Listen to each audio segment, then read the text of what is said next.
Hi hello, നമുക്ക് ഇന്നൊരു beef മന്തി ഉണ്ടാക്കിയാലോ? അതിന് വേണ്ടിയിട്ട് ഞാൻ 1 കിലോ ബീഫാട്ടോ എടുത്തേക്കുന്നത്. കട്ടിയുള്ള നമ്മൾ ദശ കട്ടിയുള്ള പീസുകളാട്ടോ നല്ലത്.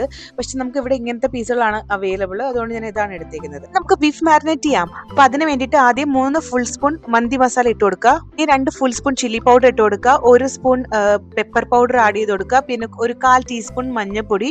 പിന്നെ കളറിന് വേണ്ടിയിട്ട് ഞാൻ കുങ്കുമപ്പൂ കുറച്ച് ചൂടുവെള്ളത്തിൽ മിക്സ് ചെയ്തിട്ട് ഒഴിക്കുന്നുണ്ട്. പിന്നെ 2 സ്പൂൺ വിനാഗിരിയും ആവശ്യത്തിന് ഉപ്പും പിന്നെ ഒരു 5 സ്പൂൺ സൺഫ്ലവർ ഓയിലൂടെ ഒഴിച്ചിട്ടേ നല്ലതായിട്ടൊന്ന് മിക്സ് ചെയ്ത് കൊടുക്കാമേ. മിക്സ് ചെയ്യാൻ വരട്ടെ. നമ്മൾ ജിഞ്ചർ ഗാർലിക് പേസ്റ്റ് ആഡ് ചെയ്യാൻ മറന്നു. ഇപ്പോൾ 2 സ്പൂൺ ജിഞ്ചർ ഗാർലിക് പേസ്റ്റ് കൂടെ ഇട്ടിട്ടെ നമ്മൾ നല്ലതായിട്ട് മിക്സ് ചെയ്ത് കൊടുക്കുക. ഉപ്പെല്ലാം പാകത്തിനുണ്ടോ എന്ന് നോക്കിയതിന് ശേഷം നമുക്കത് ബീഫിലോട്ട് അപ്ലൈ ചെയ്ത് കൊടുക്കും. ഇത് തലേ ദിവസം തന്നെ മാരിനേറ്റ് ചെയ്ത് വെക്കുന്ന കേട്ടോ നല്ലത്. അപ്പോൾ നമ്മുടെ ബീഫിലോട്ട് നല്ലതായിട്ട് മസാലയൊക്കെ പിടിച്ച് കിട്ടുവേ.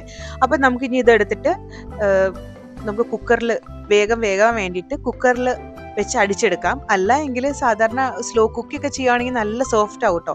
പക്ഷെ നമ്മൾക്ക് എളുപ്പത്തിന് ഞാൻ കുക്കറിൽ വെച്ചിട്ട് അടിച്ചെടുക്കുകയാണ് ചെയ്യുന്നത്. ഇത് നമുക്കൊരു 8 വിസിൽ വരെ വേവിച്ചെടുക്കാം. 8 വിസിലൊക്കെ കഴിയുമ്പോൾ നല്ലതായിട്ട് വെന്ത് കിട്ടും. അപ്പോൾ നമ്മൾ ഇതിലൊരു ശകലം പോലെ വെള്ളം ഒഴിക്കാണ്ട് വേവിക്കുന്നത്. പക്ഷെ നമ്മുടെ ബീഫ് വെന്ത് ചെയ്യുമ്പോഴത്തേക്കും അതിന് നല്ലതായിട്ട് വെള്ളം ഇറങ്ങും. അത് നമ്മൾ റൈസ് കുക്ക് ചെയ്യുമ്പോൾ ഉപയോഗിക്കാം കേട്ടോ.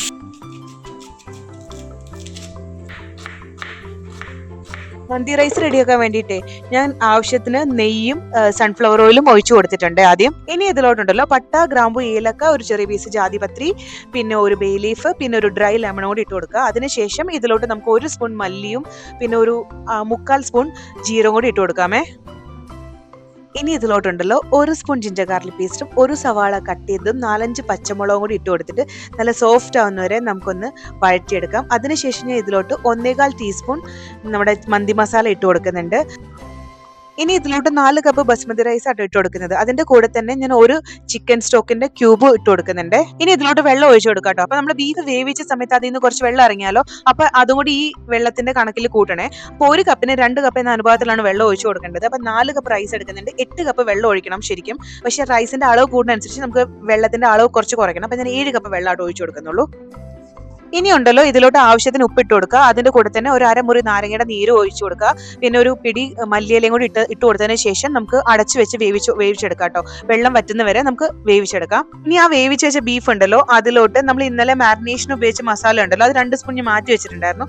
അത് ഇതിലോട്ട് ഇനി ഒന്ന് അപ്ലൈ ചെയ്ത് കൊടുത്തതിന് ശേഷം നമുക്കൊന്ന് എണ്ണയിൽ ഒന്ന് ലൈറ്റ് ആയിട്ടൊന്ന് ഫ്രൈ ചെയ്തെടുക്കാമേ. ബീഫ് ഓൾറെഡി വേവിച്ചെടുത്താണല്ലോ, അപ്പൊ 2 സൈഡ് ഒന്ന് ലൈറ്റ് ആയിട്ടൊന്ന് ഫ്രൈ ചെയ്തെടുത്താൽ മതി. ഇനിത്തെ സ്റ്റെപ്പ് ഓപ്ഷണൽ ആട്ടോ. നമ്മുടെ വീട്ടിൽ ചാർക്കോൾ ഉണ്ടെങ്കിൽ അത് നല്ലതായിട്ട് കനലാക്കിയിട്ട് സെന്ററിൽ വെച്ച് അതിലോട്ട് എണ്ണ ഒഴിച്ച് നല്ലതായിട്ട് സ്മോക്ക് വരുമ്പോഴത്തേക്കും കവർ ചെയ്ത് വെച്ച് ഒരു 1/2 മണിക്കൂർ വെക്കുന്നത് നല്ലതായിരിക്കും. അപ്പോൾ നമ്മുടെ റെസ്റ്റോറന്റിൽ നിന്നൊക്കെ കിട്ടുന്ന അതേ ടേസ്റ്റിലും അതേ ഫ്ലേവറിലുള്ള മന്തി റൈസ് കിട്ടും കേട്ടോ.